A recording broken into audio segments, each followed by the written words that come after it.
Hello, Mayuko. How are you today? I'm good, thank you. Thank you so much for having me on the show. I'm doing great. It's Saturday morning here, so I'm very excited for the weekend and excited to be here to talk to Yeah, you. me too. Also, I really like the matte colors that you have around you. It's so calming. Thank you. I had this up for something yesterday and I was just like, I should just keep this up because it looks so It nice. does. And like I get to sit on my couch instead of my office chair, which is also way more comfy. Yeah. So I'm just like, I should just always have this up. You really should. So, how does it work for you? Do you have a studio or do you just film wherever you want, depending on your mood and what you're filming? Right. I have, so one of the bedrooms so my husband and I both work at home remotely. My husband's also a software engineer. Ooh. So we each have our own office room. And so I've made this kind of like a studio slash office. So like one side is just like all of my equipment and computer and everything. And then this side is the very relaxing, calm side. And so sometimes I use this as a backdrop. I use like the different corners of the couch. I actually just worked on this like this is a pandemic project from like the beginning of this year. So I'm really happy with how it turned out. I like built this thing. No way. and- You did that. yeah. It's just like it's just been a passion project of mine, and I'm really happy with how it came together. And now it's just about like adding more bits and bobs to like make it look even more Yeah. like calming in me. Like And it's very personal as well, you know, given that you did it yourself. Oh, that's really, really cool. yeah, Okay, definitely. well, Thank you you. mentioned the pandemic. So, how is it at the moment in San Diego? You're in San Diego, right? What's the I situation? am in San Diego. Yeah, things are kind of looking up, I guess. Like the vaccine rollouts in the US have been like literal light at the end of the tunnel. I actually have my first shot already. So that's How was it? just been such like a relief. It was not bad at all. You didn't like, feel the pain it or didn't- anything. So like when they did it hurt less than a flu shot. And then of course like once you get the vaccine, like I had like muscle soreness, but that was it. And I was just like, I mean, sure, when you get a shot in your muscle, it's gonna feel like someone punched you. Yeah. But I was just like, I don't know, the whole thing itself was easy. But if anything, I was just like, I don't know if I'm ready to get a vaccine yet, because I thought I wasn't gonna get one till August. Like this is happening right Yeah. now. We're like getting vaccinated, so. Yeah, I mean, things in San Diego are good. People are adopting the vaccine really well. I think like almost half of everyone here is fully vaccinated, and the restrictions are loosening. So things feel like they're going back to normal, but like everyone else, I'm feeling the like, am I ready to go back to normal? What does going back to normal mean? Like, what does this mean, people? Like, I thought we were gonna, I don't know. Like, I feel like maybe as a thing of self-preservation, I was like, we're gonna be in a pandemic for a long time. So I just didn't expect things to happen this quickly. Yeah, same. And I think because we thought by 2021 everything will be reset to normal, and then it wasn't. Right. And now you're like, Yeah. maybe it's not going to happen this year either. I'm not going to get ahead of myself. So you know, let's Yeah. pace it out. But here we're not I'm not vaccinated yet in the UK because our age group is going to be July and August. But because most of the people that I hang out with are doctors, so they've been vaccinated. So I feel left out. FOMO on vaccine. I want mine. Wait, but I'm kind of the same too, because a lot of my friends like work in like actual jobs where they need to show up, not actual jobs, but you know, needed to show Yeah. up, and they like interface with other people, and I'm just like, I get home by myself with no other people. And so I felt kind of bad, but I was like, okay, I'm gonna make sure that I don't feel like I'm taking someone's place in getting the vaccine. But I felt the same way. I was just like, I feel like a threat to my friends right now because I'm not vaccinated. It's really funny, but it's good. It's good to hear that things are going back to normal. Even here, slowly, I think mid-May, we're going to be allowed to meet indoors again. So that's going to be great. Oh, that's so because the nice. last time we were allowed to do this was before Christmas. So you know. Oh been a my while. goodness, yeah, I know. And Christmas was just this like, all right, we've like really got a hunker down period. So it's good that that's finally going back to where we were. Absolutely. But okay, tell me at the moment, what does Mayuko do? Obviously, I've stalked. I'm not going to tell you. So you tell me, what do you do at the moment? Yeah. Like every content creator, I do so many different things, but just to kind of go off the list, like my main thing is always YouTube, making my YouTube channel, making videos about tech, career, and life. I also stream on Twitch, so I do these co-working streams where I do Pomodoro timers and like play lo-fi music. I'm on social media and stuff. I have a TEDx talk happening in like 2 weeks, exactly 2 weeks from today, which I know that you just did one. I did. So I'm following in your footsteps. Oh. I'm very nervous, but I'm excited. I just had a rehearsal yesterday, and I'm feeling really good about it. I'm doing that. I have like secret project in the works that's like kind of bubbling up, and I'm working on chipping away slowly. I also have a company that I founded with a friend that's still pretty new, but I teach iOS development fundamentals and foundations to kind of intermediate iOS development learners. So that's a 10-week course we just kicked off last week. It's going great. What else am I doing? I don't even know. You're saying it's like you're like, other than this million things, what else? I know. I hate kind of like, I know it's just like, it sounds like I'm like the busiest person ever, and I kind of am, but I also like being busy, but I also enjoy like my week. I was just talking to you earlier before the recording, but like my Saturdays and Sundays are literally meant for not working, because during the week I feel like I'm going 500 miles per hour. But I enjoy all of them. They're all fun, and I stop doing things when they're not fun. So things are good. But yeah, a lot of little things like that. Okay, let's get back to your TEDx. Is it going to happen in person? No, it's a remote one, so it's going to be on Zoom. But the cool thing is I was invited back to TEDx UCSD, which is my alma mater. So it's like this really full circle moment, because my talk itself is going to be about how I found my own identity as an Asian American person, like growing up as a kid, and then college and career, and then some mental health stuff, and then also like now as a YouTuber.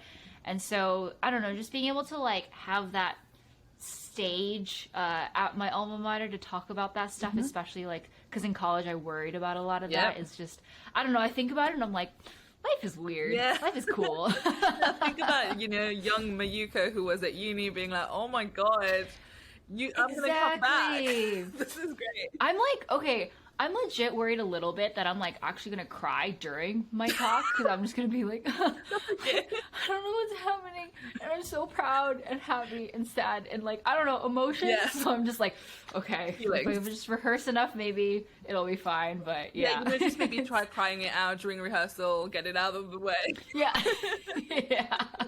Maybe that's maybe literally what I'll practice. Be like, okay, like let's just bring the emotions to the surface and see what happens. And learn how to deal with it, because I can't be sobbing. My parents are going to be there. Everyone I know, I invited, because I'm just like, I'm doing this thing. So I'm very excited about it. If you have a public link, please do send it to me. I'd like to watch it as well. I will. Oh, thank you. Yeah, I'd love to have you there. That would be awesome. Yeah, because, okay, I can tell you my experience. I don't know what's yours like, but for us, they had us pre-record it and send it to them. Same. Yeah. So then it was on the day you were just sitting there watching yourself with everyone else watching it with you, and then there was a Q&A.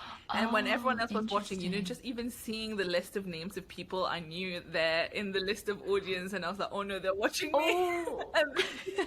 It is a very surreal experience, even though it's not in person. It's still very cool. I think you'll enjoy it. Right.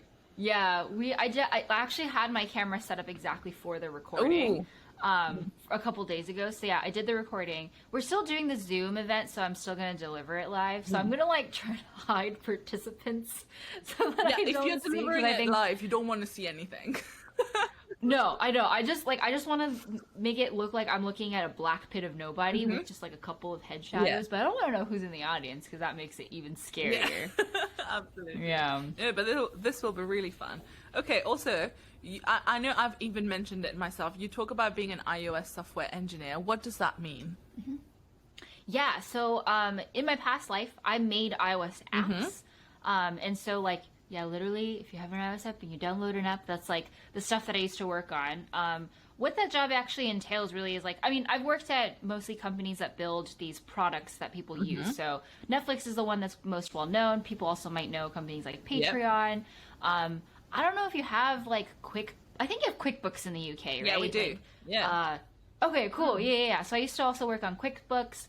Quickbooks company like called Intuit also has a tax product in the US. And so I worked on all these really like consumer facing apps. So like basically like anybody can download them, anybody can use them. I worked with like a team of people with different roles, like a designer, a product manager, other engineers, to basically build like new features to bring to these apps. So anytime you have like an app and then you're like, oh, this didn't exist before. Like if you're on Spotify and you're just like, oh, now I can see my recently played songs. Yeah. Like behind that is an iOS engineer building it. So that's what I used to do. That is very, very cool. You know, my experience with coding was using a template of Python to write my thesis, which was literally just replacing the bits that needed replacing. So I find this, Hey, that's pretty techy. I find this very, very intimidating. So are you very into coding and all of that jazz? Honestly, I think compared to other people, not really. Which, like sometimes I go so far as to be like, honestly, I don't enjoy coding itself that much. Like, I know there's a lot of people and peers who are just so into the coding and technology aspect of things, and they spend their free time doing that, and they like tinkering with different technologies and like learning about new things. And I do that to an extent, but I know that it's like for work, I guess. So it's not, and so coding to me is just like, it's a tool that I use to do the thing that I really like to do, which is just to build stuff. Which now that I'm a content creator, it dawned on me like a couple days ago. I was like, it makes a lot of sense that I'm doing a content creator, because every video is like a thing that I make. Yeah. I guess. But yeah, I'm not as like coding centric as other people are. And I know that surprises people, but I'm also like, I don't know. I'm like, I've made it this far without needing to be that way, so maybe it's okay that I don't need to code in my free time. But also, that's the thing. I also have a friend who is she calls herself a woman in tech who is not techie. Because interesting. She works for LinkedIn and she didn't have any coding experiences, and she was like, I managed to get through without it. You know, you learn the basics that you need to get the work done. But there's more to being in tech than just coding and all of that, which I think is very cool. It's really, really interesting. That's so true. Okay, so tell me, Mayuko, what happened to cause that change from leaving the tech world, like the formal tech world, to moving to content creation? Yeah. So I guess like, to preface, like I went into tech because I studied computer science in school, because in school I was just like, I gotta do STEM and I gotta make money after college. So like, yeah. That was like many people, that was my kind of motivation to get into tech and do software engineering. And then like I think it was like 3.5 years into being a software engineer, I started my YouTube channel. And so for like 2.5 years after that, I was working full time as a software engineer, doing YouTubing as like a side gig. And my YouTube channel, like in the early days, literally my mission was like help people find their way through the tech industry, especially from underrepresented minorities. Because I was just, and I still am very passionate about like making tech a more diverse, equitable, and inclusive place. Verb conjugation. And so, yeah, I think at a certain point, I was like, after I had left my Patreon job, which was kind of like my dream job, like being able to lend my skills to help creators get paid, I was like, I think I want to keep doing software engineering, but I'm not sure. But I do want to leave Patreon, so I'm going to go to another company and just kind of spend that time thinking about it, which I spent a whole year at Netflix kind of thinking about it. And like Netflix is like a dream job for a lot of other people too. It's a FAANG company. It's like one of the, people consider it like the pinnacle of tech or whatever, right? Which I was just like, I don't think I really like fully understood the weight of it until I was there. I was just like, oh my God, I'm at Netflix, which is cool. And luckily I was just so blessed to have such a good team and manager, that I had a really good experience there. But I think like, as I was working there, I was thinking about, okay, what does my next 5-10 years look like continuing to work as an iOS engineer? And then also just on the side, the YouTube thing was so exciting. I was seeing the impact I was making online, the videos that I was making. It was just fun. Like I was using a whole set of skills that I never thought to work on that were fun to work on, like just the creative side of video creation, as well as just the entrepreneurial side of content creation. It's just like not something that I could do in my software engineering job. So I kind of compared the two. And also being a YouTuber full time was like a dream that I've had since high school. And I was just like, I think I kind of want to do this.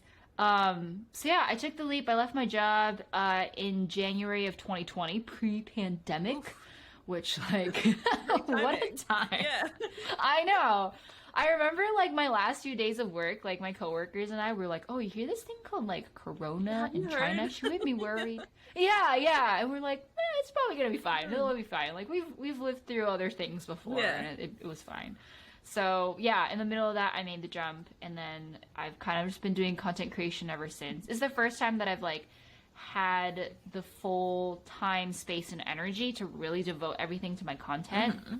So it's been really fun. It's a lot of learning. It's a lot of being uncomfortable. But if anything, I think my skills in tech and being a software engineer have actually translated pretty nicely to this. So it doesn't feel all too foreign. And I was doing this for 2.5 years before I made the leap. So yeah. Okay, great. Well, a lot to unpack here. Okay, so what was your experience like? Obviously, the difficult question, being a woman and a woman of color in tech. Did you face any kind of barriers or any kind of sexism or racism throughout your journey?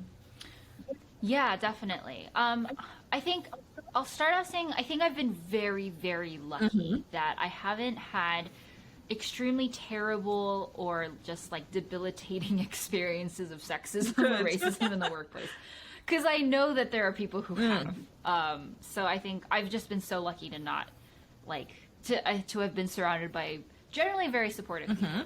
That said, I think like there's still things, right? Like microaggressions and unconscious bias and stuff that I encountered at the workplace, as well as just like overall like, that's weird moments. Like in college, maybe you're also in STEM, right? And like you went to such a prestigious university that like you probably at university were just like, there's a lot of dudes here in my classes. A lot of dudes, a lot of white people. Like in my undergrad, there were barely any girls. I did material science, very engineering. Yeah. Not a lot of women. I was very visible. Right. So yeah, like in college, I was just like, man, like at the beginning, and maybe this is the case for you too, but like there's more women at the beginning in like your first and second year, and then they drop like flies, and then you're just like, where did you go? A few left. Yeah, exactly. And then you see one of the women that you were you were in classes with, and in like some other class, and you're just like, what happened? Where did you go? And they're like, oh, I changed majors, and I was just like, no. Yeah. So I think like from the early stages of just like being like, oh, I'm different, and like there's not as many people who I can like really express that kind of like very feminine side of my life too. It's so much so that I think like once I graduated college, and especially in my first couple of years of university or of working rather, I so badly just wanted to like blend in and just be like, yeah, I'm one of the guys. I can code, like I can hang. That I feel like I kind of adopted this sort of like programmer persona, sort of, which is like thinking back on it, I'm like, I can't believe that happened, but like, honor your progress. So it was a lot of just like, definitely not wearing dresses and skirts, like wearing, I think now that I'm an adult and I've explored a little bit more about myself, like I'm generally not the most feminine person ever. But yeah, I was like wearing hoodies and jeans all the time to work, and like going to happy hours with like my male colleagues and them drinking beer like it's no tomorrow. And I'm just like, I'm sitting here with Asian flesh, and don't worry, I'm not drunk, but I am feeling it a little bit. I'm okay. Yeah. But it really, I was just like, I just want to hang out with my coworkers and like have them, hopefully they trust me and that they can see themselves in me, I guess, because I know how important that is to feel connection with somebody. So yeah, I think that happened. And I think like in those early stages, because I so badly wanted to like belong, I really wasn't a part of any sort of women in tech efforts. In fact, I was kind of just like, don't invite me to these things, because I don't want to be seen as the other. I want to be seen as one of them. And so it took a while for me to like get to that stage where I was just like, okay, like really embracing it. And it wasn't until I worked at Patreon, which like the company itself is about creators and the arts and stuff, right? So it's a very like open-minded, lots of different people from different backgrounds, and really embraces diversity and inclusion. So that's when I started to really educate myself about stuff. Like I remember I read My Life on the Road. Oh my gosh, Gloria Steinem. like it was just such, I remember reading that book, and it was the first time that I was just like, man, this whole just like women's movement is so cool and so empowering.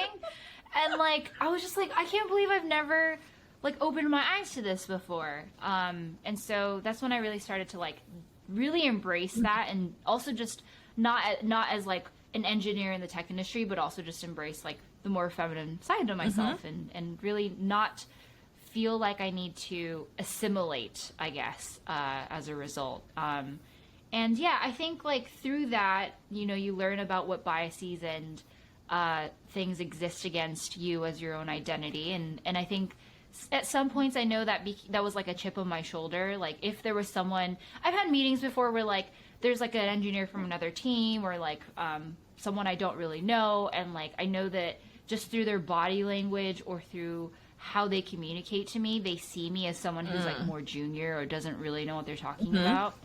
And like in those situations, I've always like been like, okay, let's have a talk. Especially if it's someone that I know is going to work with in the future. Oh, yeah. Like, I want to have a good relationship with you. Let's sit down and talk about it. And more often than not, they're really receptive to like the feedback of just like, yeah, so like I don't appreciate it when you say these things and it hurts my feelings. Yeah.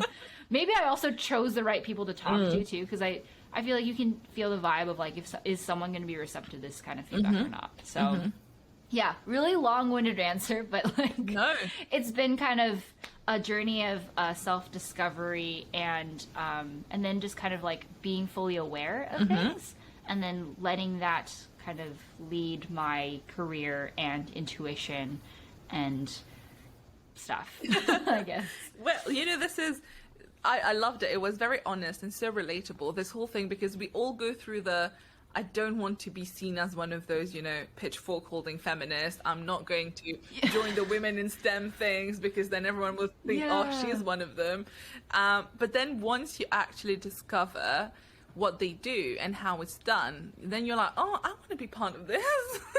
Exactly. And it helps you learn from people who are in there, and also then you can inspire the next generation, which is exactly, I feel like both of us have this in common, where we are trying to help the next people who will come after us. And yeah, thank you for being so honest about this, because it's the first time I've heard someone say this, that I didn't want to be part of it. right. So no, that's very, very cool. Okay, and I appreciate, you know, this whole thing about when someone has expressed some sort of microaggression, because also the thing with microaggression is that usually you're the only one who notices, and then no one else notices around you. So then you having a reaction is then showing you as being emotional and all of that. Yeah. And trying to find the right way to approach that person to deal with it. It's 100%. Very, very hard. So it's very interesting that you actually do it in in workplace. That's really great. Well done. Yeah. I mean, granted, I've had so much support in doing this too. Yeah. Like, I don't think I really felt super comfortable until I had like people, like women who I looked up to, who I could go to for advice of this. Because up until then, it was just like, when you have these reactions, like, I couldn't help but be like, am I being dramatic? Am I being emotional? Should I overthink this? Like, yeah, I don't overthink it. Like, is this even warranted? Like, should I even give this feedback? Does this even matter? And so I think, like, once I met women who I could honestly talk to and openly talk to about, like, should I do this? Like, what do you think about this? How have you done it? It made me realize that, like, number one, my experiences are valid. Yes. And number two, it's actually a part of a bigger thing that's happening, of just like, when I do feel microaggressions, it's not just me. It's like, literally, if I give feedback to someone and they learn from it, then I could prevent that from happening to somebody else, who then has to go through the whole emotional spectrum of second guessing, but being like, but I feel bad, but I don't know if this is worth it, but I'm sad, like, all of that.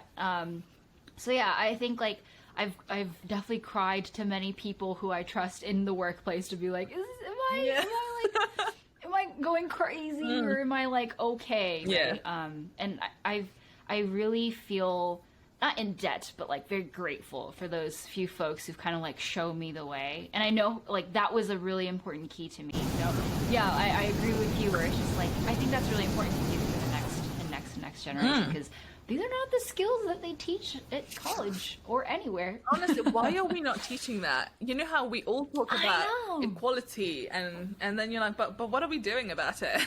Like, can we start like teaching this formally? 100%. And college students are just like, I have no time for that. All I'm trying to do is just like be as competitive as possible in my STEM classes. And I'm like, okay. I know how you feel, but like, trust, there's like a whole other mountain of stuff that they're not teaching you. Yeah. Which is, I think, you know, the beauty of online content and your podcast and like TED Talks and all that kind of stuff.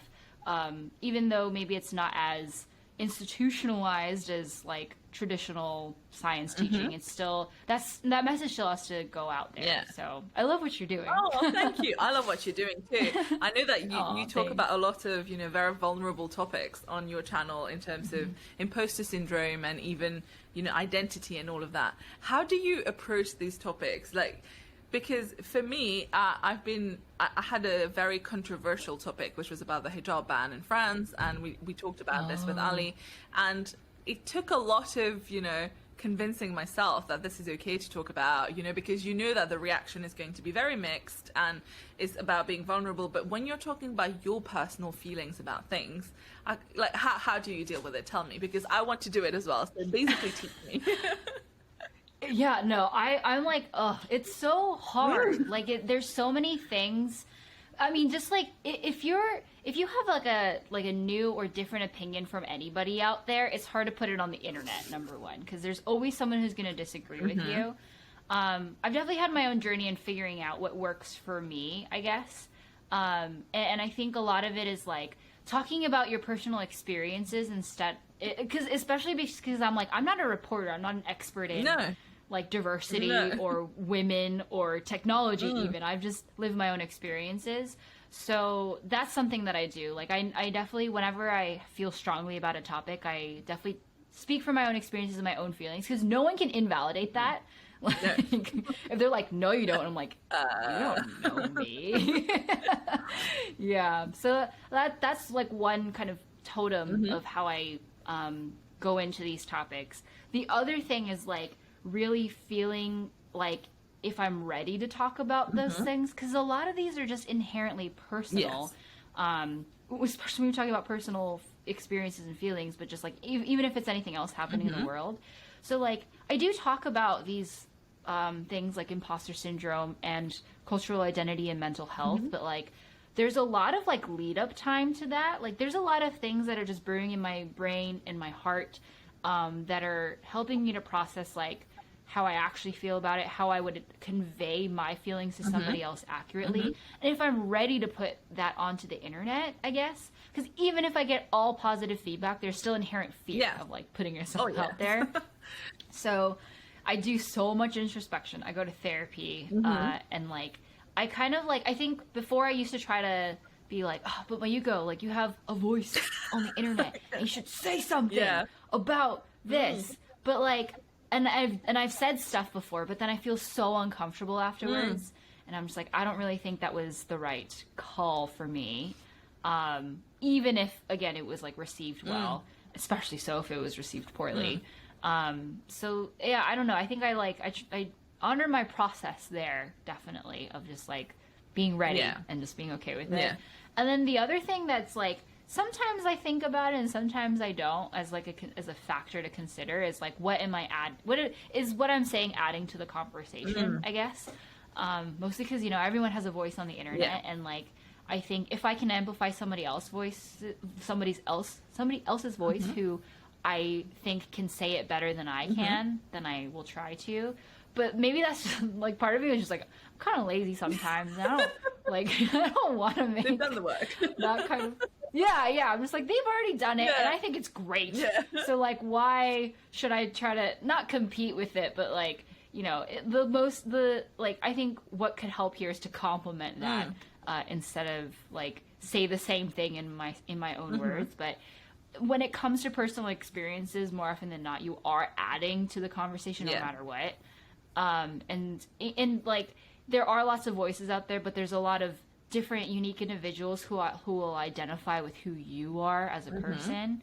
So like, even if like someone said the same thing as me, but they looked very different from me, I know that representation matters so much that like sometimes I'll be like, I know it's worth it for me to say something still, because like it's just so much more impactful if you see someone you can really relate to and someone you see yourself in to say the same thing. So yeah, I don't know. It's still a battle though, because things are happening all the time. Yeah, and I completely relate with you on this thing where, okay, this is an important topic and people will probably expect me to say something about it because, you know, it has something to do with me and I want to say something about it, but at the same time, I don't.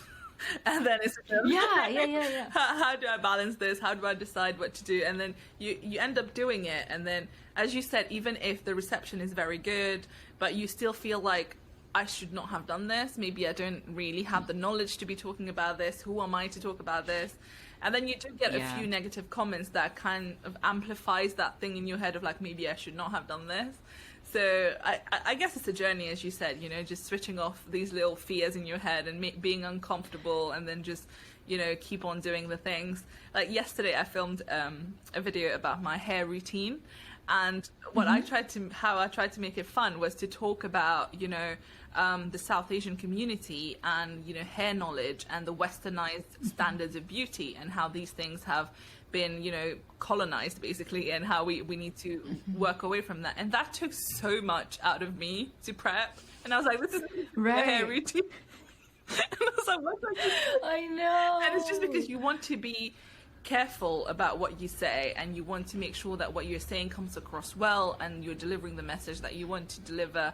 And again, it's this whole thing about representation, which I completely agree with you. There's nothing that matters most, right? And there are loads of hair care routine on the internet, but I feel like someone like me, for people to be able to see someone like them on the internet is so important. So that's what I wanted to talk to you about as well, you know, in terms of representation. I know you do a lot of DEI work as well. How do you approach this as a YouTuber? How do you decide what kind of content you can create to further that mission? Okay, I'm really excited because no one's ever asked me this question before on like a podcast or interview, and I've thought about it so much. There we go. Yeah, because like my whole channel started as like, I want to help this effort. And so in the beginning I was like, so I'm going to make videos like why diversity is important and why inclusion is important and stuff. But like, I think that I've actually tried to make a couple of those videos, but they, number one, don't do well in the YouTube algorithm. Number two, I don't think they actually resonate as well as I thought they would. And like it's interesting. It could be because of the algorithm, but it's just like, I think like when I think back to my young, like early career self, who's just like, I don't want anything to do with women in tech stuff because I'm trying to be one of them. I totally relate to that. So when someone tries to like force me into those conversations, I already have my ear shut off because I'm like, I know what I'm doing. I know like what I've made this decision for myself, and like talking about it head on is uncomfortable for me. And I think that's like, I've learned later on, like DEI conversations inherently are uncomfortable. They're literally talking about like biases we have against each other, as well as like it forces us to really look at like the deep parts of ourselves that are ugly. Exactly, and like, no one wants to do that, right? No one wants to do that, let alone like it's hard to do it even just for yourself, but talking about it with other people is like, I think one of the scariest things ever. And so like, I think after I realized that, of just like, if I put myself in my young self's shoes and I saw a YouTuber that I really liked starting to make this content, I likely actually wouldn't watch it, maybe, because I'm just not open to it to begin with, because everyone has their own journey and learning about DEI. There's so much vocabulary and insight and history and stuff to internalize before you feel like you are ready to talk about it. So I think that's informed my content in a way where like, I rarely make videos about like women in tech or diversity and inclusion, and instead I talk about it very peripherally. So I try to like live and breathe sort of the values instead. So like if I do have guests on my channel, like being very conscious of just like, okay, what has been the demographic so far on my channel? Like, is it mostly cis, straight, white men who went to Stanford or not? Like, and I think it's kind of like, at the end of the day, people are seeing the tech industry and my experiences through my own lens. So if I can change the lens that's always been on there of just like, there's this hacker man in the basement wearing a hoodie, like in the dark, and they're white and male. And instead I'm just like, actually, look at all these other amazing people in tech who are doing great work. And instead of talking about like diversity, just be like, let's talk about how cool they are. Because that, like representation is about just like getting to know somebody and seeing if you can relate to them, right? So stuff like that, as well as just like, I think there are certain topics that are related, tangentially related to DEI that are not about DEI. So I did a couple of videos about salary like negotiations. Okay. But I made that because I was just like, I know that like, especially if you come from an underrepresented background, like especially if you're a woman, salary negotiations and those conversations are really difficult because that's just how we've been trained to think about Don't them, ask and for we're more not. Money. You got a job. Yeah, exactly. Like literally, like the stats are there, right? Where like women, like part of the whole wage gap in women is because like there's the negotiation tactics and stuff sometimes just like aren't taught. Yeah. Or women are just like, oh, I feel like I've gotten enough, so I'm not going to negotiate. Versus men, on the other hand, are just like, give me I'm just going to get what heck I can. Yeah, exactly. So like, I think knowing that and like having that kind of education and research and just like having that in my brain has birthed these videos, because I'm just like, I know that these will help the people that I'm trying to help. But also if it helps other people, great too, because I think like rising tides raise all boats, and like if you can help one person about something, you're likely to help others. And so it's a very like meta way that I think about it. And I've since like creeped back into like talking about DEI. I made a video titled like my favorite thing about working at Netflix, which is literally just me like being like so appreciative and like excited to talk to my former manager at Netflix, who is an Asian American woman too. And so it was kind of like this like bait and switch. Yeah. Just like, you want to learn about Netflix? There's this amazing woman that I just like loved working with. Yeah. So I think that's kind of like what I've been doing. And part of it is probably also to protect myself too, because anytime you talk about women, there's always people who are like, why isn't there like a men in tech? And I'm like, like that's not the point. Okay. And I'm also not there to like I don't think it's my responsibility to change their mind. Like at the end of the day, it's hard to change someone else's mind. All I can do is present information and have them make their own decisions. So and it's helped me, because then I don't feel like I'm running up against a wall that will not move all the time. Yeah. I'm instead just like helping the people who want it and programming my stuff in a way that I do hope helps underrepresented minorities. I love it. It's like a sneak attack, you know? You're like, I'm not going to put DEI in your face. I'm just going to slowly infiltrate it into everything. I love it. Exactly. And like at the end of the day, like DEI stuff is like based on the values that we were taught in childhood of just like treat others the way that you want to be treated, be kind to others, be respectful, like see other people for who they are. Yeah, love thy neighbor. Like these are all things that are like not too foreign to anybody, like no matter where you're from. But when it gets turned into these DEI things, people are like, no. And I'm like, no, but like it's literally just about being nice to other people and literally giving people, and like giving people the same opportunities, and like if there are inequities, let's look at it and figure out why it's happening and how can we address it together, kind of stuff. So I don't know. To me, I'm always just like, this has always been a team effort. Why don't you think it's not a team effort? Yeah. But because of the sensitivity of the thing, you know, anytime you put DEI in front of someone who's not really well versed in it, they're like, should I feel guilty about my own experiences? Yeah. And I'm like, no, you shouldn't. But you have this privilege that can help other people. So it's just a lot of reframing that's necessary. Yeah. And putting DEI on a thing just sometimes makes people run away. It's almost taboo now, especially in the corporate world. People just take it as, oh, I'm in trouble if someone is trying to talk about this with me. And you're so right. But I love it. Okay, I'm gonna adopt this. So while you were talking, I realized that I do the same thing when I choose my podcast guests as well. I'm very much like, am I getting the same kind of people? No, I need different colors. I need people from different industries. And I feel like because we probably live and breathe in DEI, you know, you automatically take it into account, which is what we want. We want everyone to automatically have that filter in their head. And yeah, so that's great. And I'm going to start following your footstep on the let's try and think of things that can help people from underrepresented backgrounds and just talk about that rather than saying, oh, let me help you. It's more broadly, these are the skills you need. Yeah. Yeah, Exactly. Because, the salary negotiations thing, I was just like, literally anybody can take this info and it'll be useful to them. Because also, like, I think DEI comes in so many different, like, flavors and shapes and sizes and stuff, right? So, like, even though typically the women in tech effort is very visible and it's a very, like, tangible thing, even if, you know, someone who I perceive as, like, straight white cis male watches it, they also might actually just be an immigrant who's just settling in the US, who are just like, I don't know how American customs work when it comes to salary negotiations.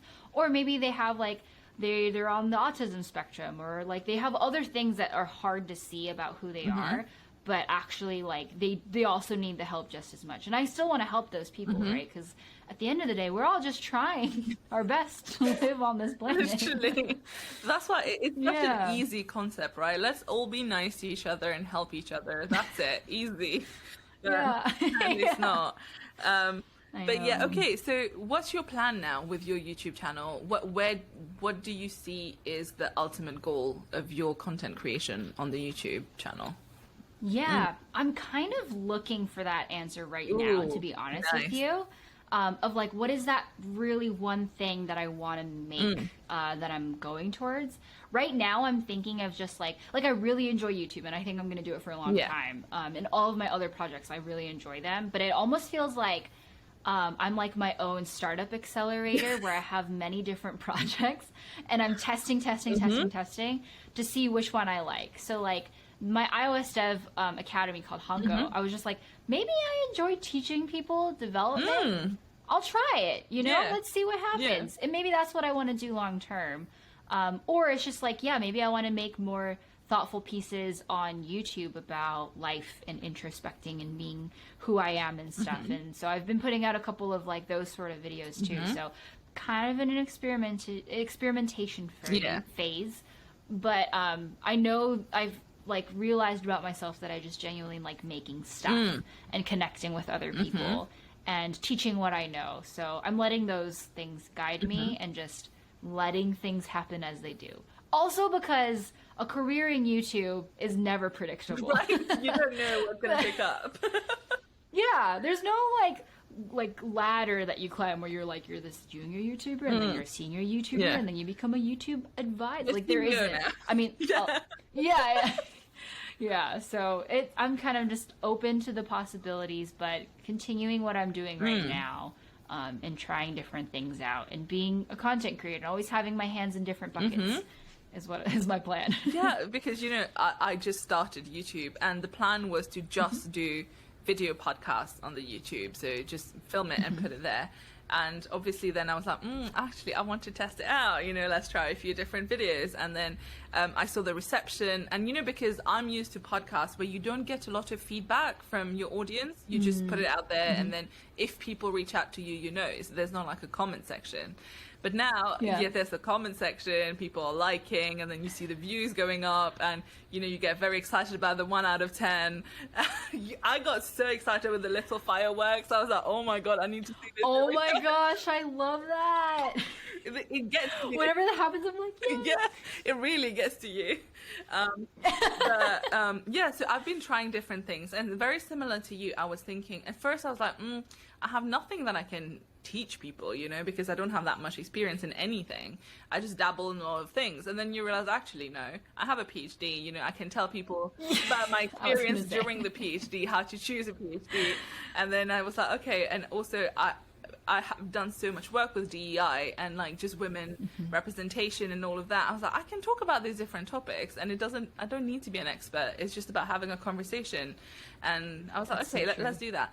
But one thing I do struggle with, and you probably do as well, is that, you know how we have so many different interests. It's hard to put them under an umbrella. So then you're like, nothing Right. makes sense. It's just a weird mix of things. There you go, take it. And 100%. so then that's what I'm struggling with. It's about how to, what's the image of my channel? What am I saying? For example, I really like the way you described it. It's a bit of like tech and lifestyle, but through different things. Through you said tech advice, but also life advice, talking about different topics.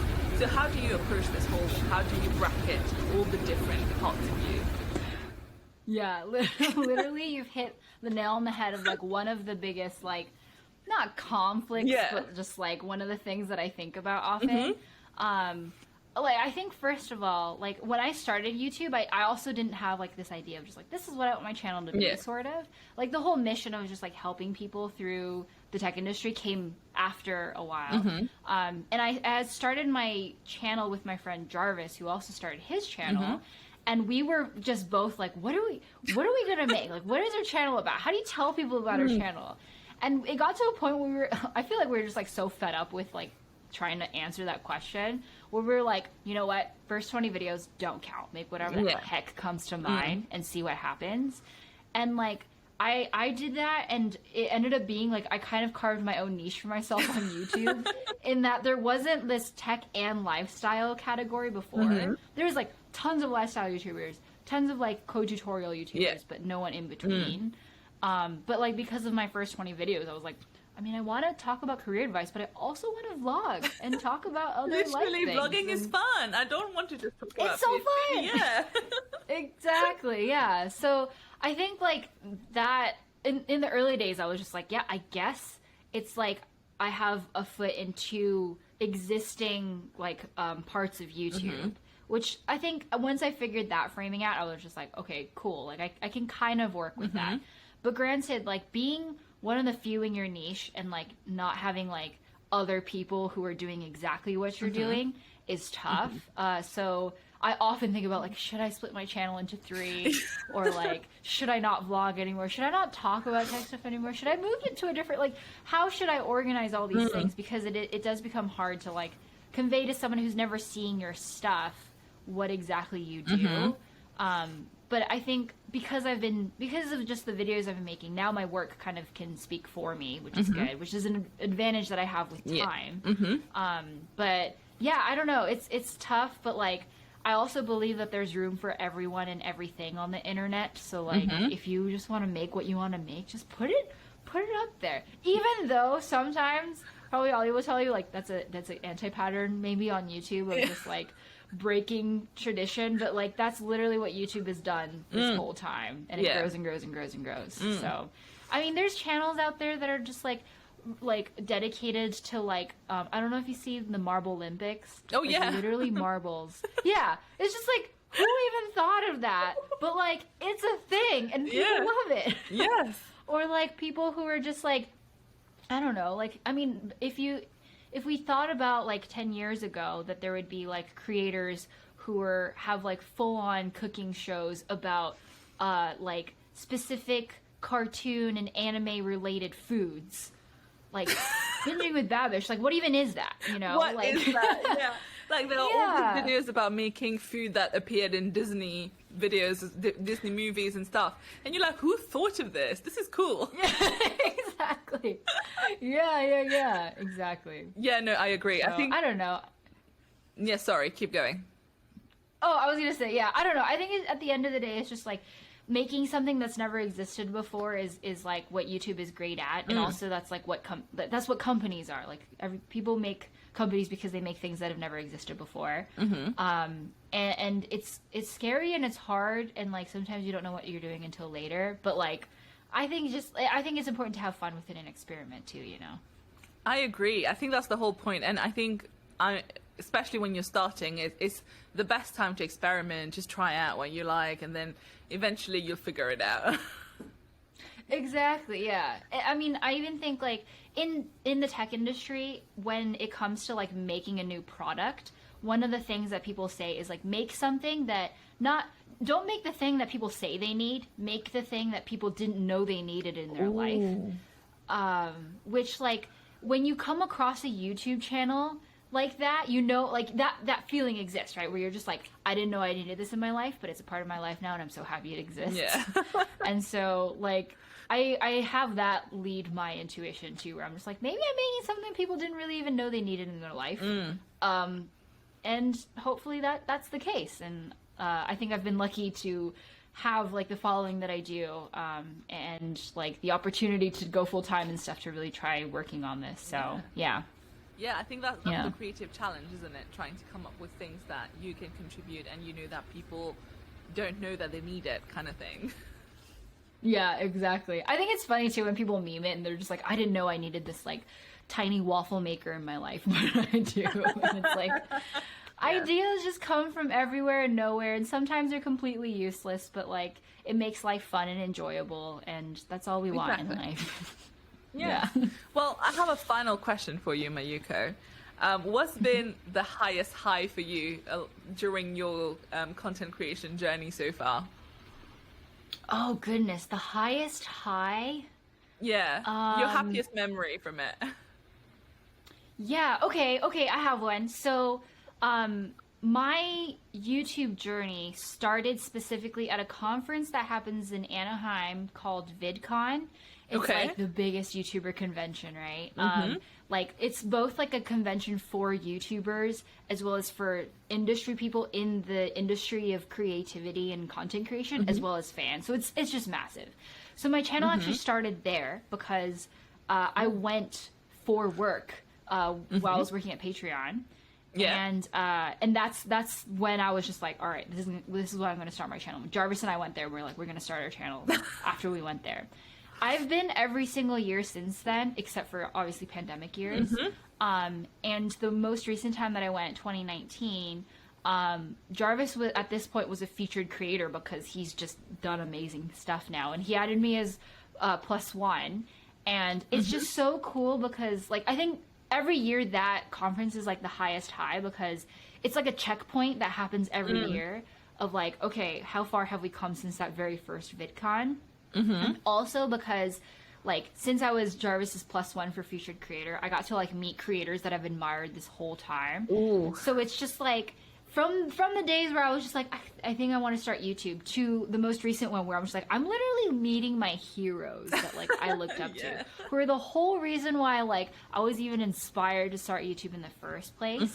It's just like this really surreal, magical moment where I'm just like, universe, what are you doing? Like, what are you doing? This is too cool. Like, I'm hanging out with people that I used to like super admire in high school. Now we're talking about YouTube stuff, and they're watching the work that I do.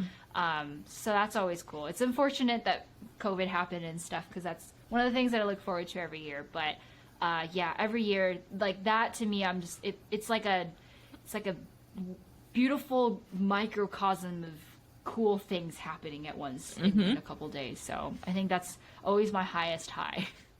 Well, that's a beautiful story. I feel like next one is going, so you went from thinking about doing YouTube, now meeting them, and next one, now you're going to be your own hero, right? Now Mayuko is going to be the one who everyone is queuing up to meet at VidCon. That would be amazing. I would cry.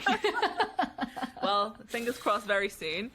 This has been really fun, Mayuko. I hope you enjoyed yourself too. I absolutely did. Thank you so much. These were such thoughtful questions, and I really enjoyed it. Thanks for having me. I learned so much from you. And I'll be keeping an eye out on the next videos. I hope there's more about lifestyle because, you know, that's the one I crave for. But yeah, thank you so much for being here. Of course. Thank you.